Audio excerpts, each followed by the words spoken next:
Hey there, ladies and gentlemen, and welcome back. I'm your host, Patsun, and today we're going to be taking a look at r/divorce, where OP's wife is finally coming out of the affair fog. Let's begin. My ex-wife did the old, maybe we shouldn't have gotten a divorce talk with me yesterday. Posted by Reddit user Informal Beach 7199. Divorced and living apart for about a year. There were underlying issues. No physical abuse by either party, no cheating by me, no anger issues. Just pretty old-fashioned stuff. Clashing goals and resentments led to all this. The marriage finally cracked when I discovered her emotional affair, which I believe was purely phone and text, but I'll never really know the truth. Well, today she says she wants to work on things. She thinks our problems are solvable. Although it wasn't really her fault, life is hard, and I sort of caused her to cheat a little bit, if you think about it. And that wasn't really cheating. And one time I did something that was bad, so you can see how all of this not cheating happened, which wasn't that bad. But she takes total responsibility. And really, I'm the jerk if I won't ride along with her. If I could save one person the trouble. If your divorce is finalized and over, and you just now realized you made a little mistake that you now regret, it passed the time to fix it. It might be okay to apologize, but please don't ask your ex-spouse to pick up the pieces and rebuild after you both launch the divorce nuke. The time to fix this was long ago, and that time is over now.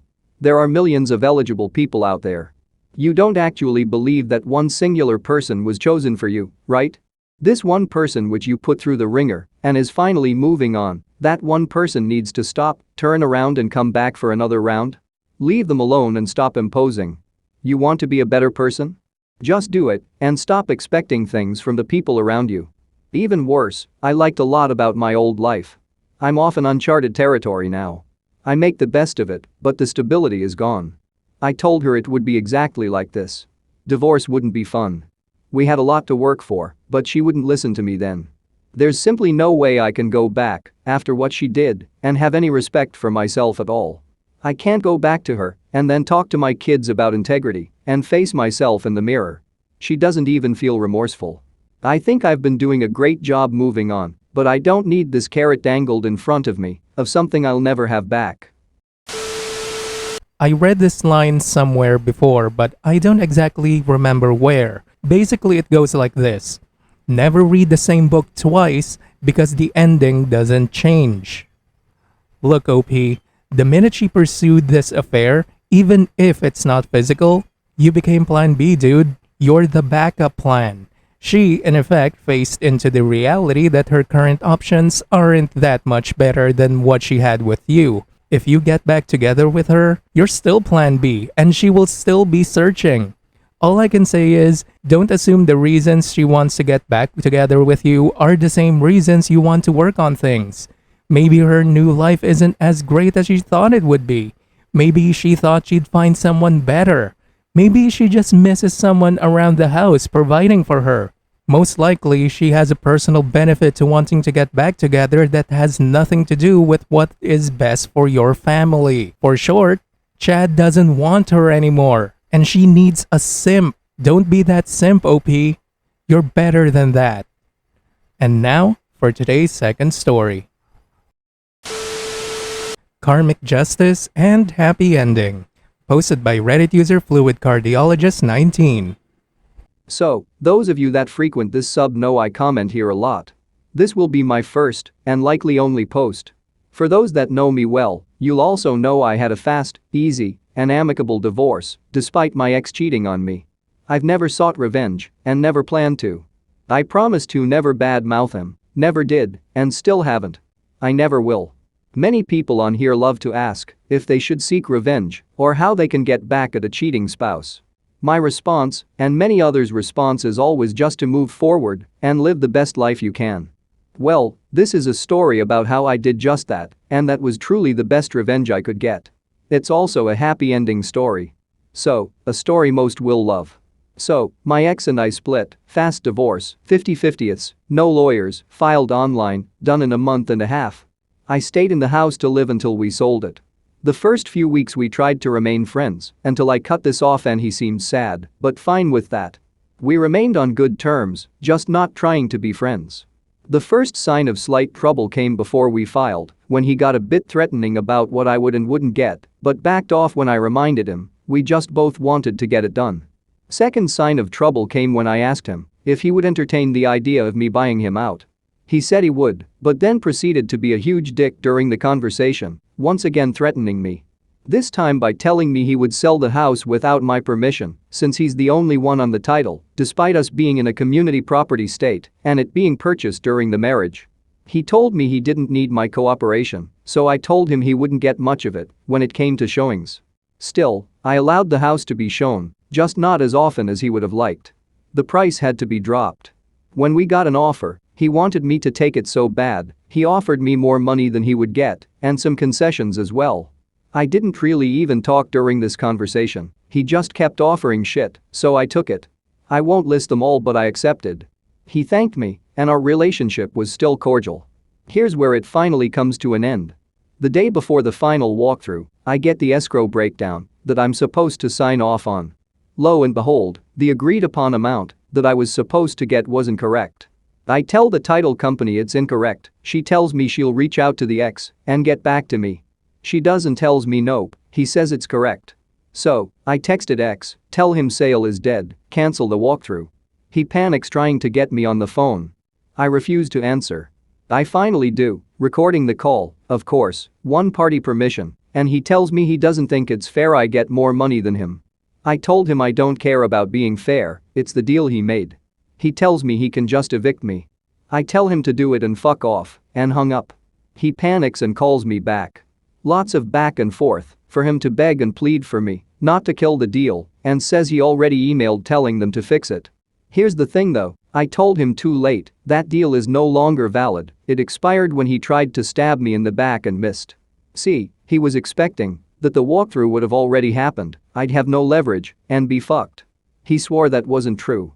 In typical lying, cheating, manipulator fashion, he pushed his luck one too many times and thought I would fall for his sob story about being so sorry and forgive him and just proceed. So, what did I do? I made him pay. All night I let him think the deal was dead so he wouldn't sleep, and the next morning, just hours before the walkthrough, I told him that if he wanted the deal to go through, he would pay me extra and never fucking contact me again. So, the penalty? 5 times the amount he tried to take from me. If he just would have signed the deal he made, he'd have a lot more money right now. What was supposed to be a 50-50th split on the proceeds of the house ended up being 62/38, all because he wanted to be a dick to me. The lesson here? He got revenge on himself and I got justice. I was more than happy to walk away with 50-50ths, but he fucked me over so many times, and this was the last time.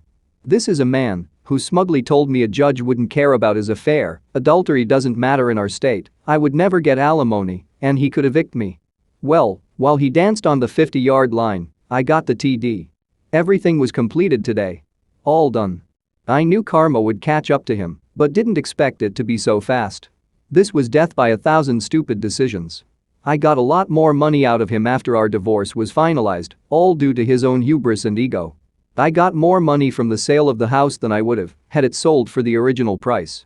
He would have been better off letting me buy him out. I wished him the best and truly hoped to remain on good terms with him, but I've shown him too much grace and kindness over the years. He doesn't deserve it. He finally got what he deserved, and it was all self-inflicted. I felt a little bad for a moment when I saw the final payout, but then I remembered all the rotten things he did to me and all the kindness I showed him. I also was still able to stick to my belief that you should never do something your future self wouldn't be proud of just because someone hurt you. My future self will be proud of me for getting justice and finally telling this man he pushed me too far. I didn't do anything wrong. So, let the trash take itself out, Redditors, it always does. OP, I'm really proud of you for standing up for yourself and taking your ex's abuse and shoving it elbow deep in his ass. And that resulted in a very satisfying ending indeed. But I do disagree with some of your sentiments. For example, not seeking revenge at all, even in a very small way. Look, I really don't want to be that guy, but I'll be honest with you. One of the reasons you can think that way is because you're a woman. Wait! Hold on with your pitchforks and torches and insults. Please hear me out first. Look, divorce court heavily favors women. It's just a fact. Let's use OP's story here as an example. And let's flip the situation, shall we? What if OP was the one that cheated and she was the one being unreasonable? The husband would be fucked so hard he would still be crying decades later. She will get the house most likely, get at least half of everything he has owned, including his savings and retirement. If the woman is unemployed, she will also get alimony, and if kids are involved, 18 years of child support, even if he was just tricked into thinking that was his biological child, despite the husband being the victim of infidelity. Hell, I'll never forget this one story I once read here about this one minor. He was 15 or 16 at the time, I think. He was drugged and raped by this woman twice his age. Do you know what was the ending? The victim had to pay his rapist 18 years of child support because his rape resulted in her getting pregnant. Do you guys see why getting some sort of revenge would help with the healing process? Even if it's just something small, just exposing them to everyone they know maybe. That would still help because that's all we guys have. That's the depressing reality of today's marriages. 4 out of 5 marriages end in divorce, and 70% of those divorces are initiated by women. Even if they were the one that is abusive, one small accusation will ruin men's lives and maybe get sent to jail. Now, our OP in this story seems to be a very kind and understanding person, and her asshole ex was very lucky she didn't decide to completely ruin him. So for short, she seems to be one of the good ones out there. Look, I'm not hating on her for having different opinions or having those personal principles. I just wanted to point out why some people would want to seek out revenge from their cheating partners. And with that, I guess we'll end the video right here. That's my TED Talk. Thanks for listening, ladies and gentlemen. Viewer support is the best way for me to remain independent and continue bringing you these daily videos, which will always be here on my YouTube channel for you to watch absolutely free. So consider clicking that super thanks just below the video title, or you can use my PayPal in the description box down below. Thanks for listening, everyone. If you even somewhat enjoyed today's story, make sure to give this video a thumbs up, and if you really like it, make sure to subscribe to PattSun to never miss a future upload. Stay strong.